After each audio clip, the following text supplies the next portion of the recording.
Halo rekan-rekan aparatur sipil negara di seluruh Indonesia. Kita semua kan punya satu misi yang sama ya, yaitu melayani bangsa. Nah, hari ini kita bakal bedah tuntas sebuah cetak biru, sebuah blueprint strategis tentang gimana caranya teknologi AI bisa jadi rekan kerja terbaik kita buat menjalankan misi itu. Betul sekali. Masa depan layanan publik itu ya ada di tangan Anda, ada di tangan kita semua. Jadi transformasi ini bukan cuma soal teknologi canggih loh, tapi intinya gimana kita sebagai abdi negara bisa memanfaatkan teknologi itu buat melayani masyarakat. Anggap aja ini panggilan buat kita semua. Oke, ini dia peta jalan kita, blueprint yang akan kita ikuti. Ada 5 pilar utama. Kita akan mulai dari misinya dulu, membangun birokrasi kelas dunia. Terus kita cek fondasinya ya, kesiapan AI kita gimana. Lalu kita bahas soal memimpin tim, ini penting banget soal manajemen perubahan. Setelah itu, baru kita masuk ke eksekusi blueprintnya, dan terakhir yang gak kalah krusial, gimana cara kita mengukur dampaknya. Lengkap kan? Baik, kita mulai dari pilar pertama, misi kita bersama. Kita semua kan pengen mewujudkan birokrasi kelas dunia, betul? Pertanyaan besarnya, gimana caranya? Nah, disinilah AI atau Artificial Intelligence masuk. Percaya deh, AI ini salah satu kunci utama buat membuka level selanjutnya dari pelayanan publik. Dan oke, sebelum kita melangkah lebih jauh, mari kita luruskan satu hal yang super penting di awal. Banyak yang khawatir kan? Wah, AI nanti gantiin saya dong. Jawabannya, enggak sama sekali. AI itu bukan buat menggantikan manusia, tapi justru buat memberdayakan kita.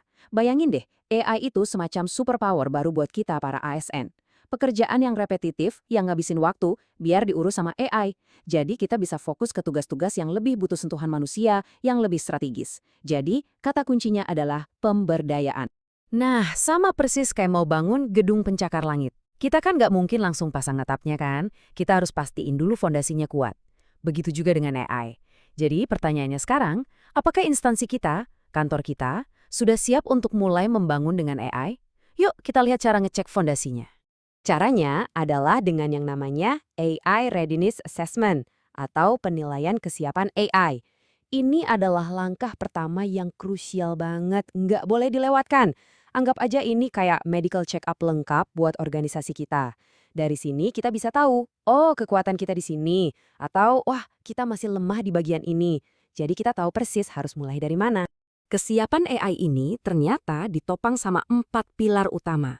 Biar gampang, bayangin kita mau jalanin mobil canggih. Pertama, butuh data. Ini bahan bakarnya. Tanpa data yang bersih, relevan, dan bisa diakses, mobil kita ya nggak akan jalan. Kedua, teknologi. Ini mesin mobilnya, infrastrukturnya. Ketiga, manusia. Nah, ini dia yang paling penting, kita semua ini pengemudinya. Harus punya skill dan siap beradaptasi. Dan terakhir, tata kelola atau governance. Ini adalah rambu-rambu lalu lintasnya, aturan mainnya. Biar inovasi kita tetap aman dan terarah. Keempat pilar ini harus kokoh, nggak bisa pincang salah satu. Oke, anggaplah fondasi teknisnya udah beres. Sekarang kita pindah ke fondasi yang seringkali jadi penentu, yaitu manusia. Betul, karena teknologi secanggih apapun bakal sia-sia kalau tim kita nggak siap, nggak mau, atau bahkan takut buat menggunakannya. Disinilah peran manajemen perubahan jadi sangat-sangat vital. Dalam setiap proses perubahan besar, pasti selalu ada dua sisi medali kan? Di satu sisi, ada yang namanya blockers atau penghambat. Ini bisa jadi rasa takut akan hal baru, atau kebiasaan lama yang udah nyaman banget dan susah diubah. Atau bahkan ya komunikasi dari atasan yang kurang jelas. Tapi jangan khawatir, di sisi lain kita punya enablers atau pendorong yang super kuat. Apa aja itu? Dukungan penuh dari pimpinan, ini nomor satu. Lalu pelatihan dan pendampingan terus-menerus. Dan jangan pernah lupakan ini, merayakan kemenangan-kemenangan kecil. Ini penting banget buat jaga semangat tim tetap membantu. Ada kutipan bagus yang relevan banget nih. Bunyinya, teknologi itu berubahnya cepat, tapi kepercayaan dalam tim harus dibangun pelan-pelan dan dengan sengaja. Pesan ini dalam banget loh. Artinya kita nggak bisa buru-buru. Investasi waktu untuk membangun kepercayaan lewat komunikasi yang jujur dan terbuka tentang tujuan kita bersama, itu adalah kunci utamanya. Oke, fondasi teknis siap, tim juga udah siap. Sekarang waktunya eksekusi. Tapi tunggu dulu. Ada satu hal yang perlu kita sadari. Mengelola proyek AI itu beda banget pendekatannya sama proyek IT yang mungkin udah biasa kita kerjakan. Kenapa beda? Yuk kita lihat bareng-bareng. Lihat deh perbedaannya di tabel ini. Jelas banget kan? Proyek IT tradisional itu ibaratnya kita bangun jembatan. Tujuannya jelas dari awal, desainnya pasti, prosesnya lurus aja dari A ke B. Nah, proyek AI itu lebih mirip kayak kita lagi riset di laboratorium atau menjelajah hutan baru. Tujuannya itu bisa berkembang seiring waktu. Prosesnya penuh dengan eksperimen, coba-coba, kadang gagal, coba lagi. Dan ukuran suksesnya bukan sekedar proyek selesai tepat waktu dan sesuai budget, tapi lebih ke seberapa akurat modelnya, seberapa banyak dia belajar, dan seberapa besar dampaknya. Ini butuh mindset yang jauh lebih fleksibel dan adaptif dari kita semua. Dan kita sampai di tahap terakhir, yang gak kalah pentingnya, yaitu membuktikan bahwa semua kerja keras, waktu, dan biaya ini sepadan. Gimana cara kita nunjukin ke pimpinan, ke stakeholder, dan ke masyarakat luas bahwa investasi di AI ini beneran ngasih nilai tambah yang nyata? Coba lihat angka ini. 80%. Ini bukan cuma angka di atas kertas loh. Bayangkan dampaknya di dunia nyata. Misalkan proses verifikasi berkas perizinan yang biasanya butuh waktu katakanlah 5 hari kerja. Dengan bantuan AI, itu bisa dipangkas jadi cuma 1 hari. Itu pengurangan waktu 80%. Waktu berharga yang tadinya habis buat ngecek dokumen satu-satu, sekarang bisa kita pakai buat apa? Buat ngobrol langsung sama pemohon, buat bantu mereka, buat melayani dengan lebih manusiawi. Luar biasa kan?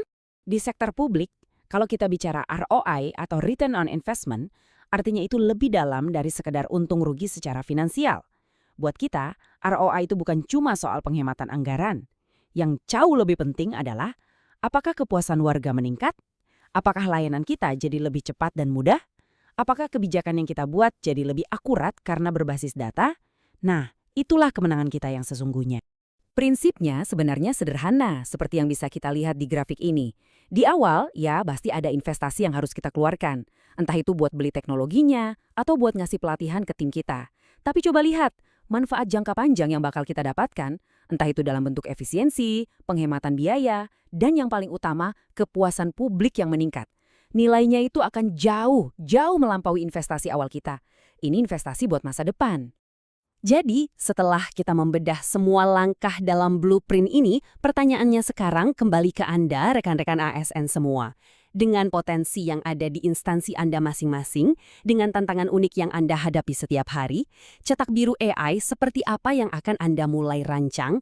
Mungkin dari hal kecil dulu, tapi dimulai hari ini untuk masa depan pelayanan publik Indonesia yang jauh lebih baik. Yuk kita mulai.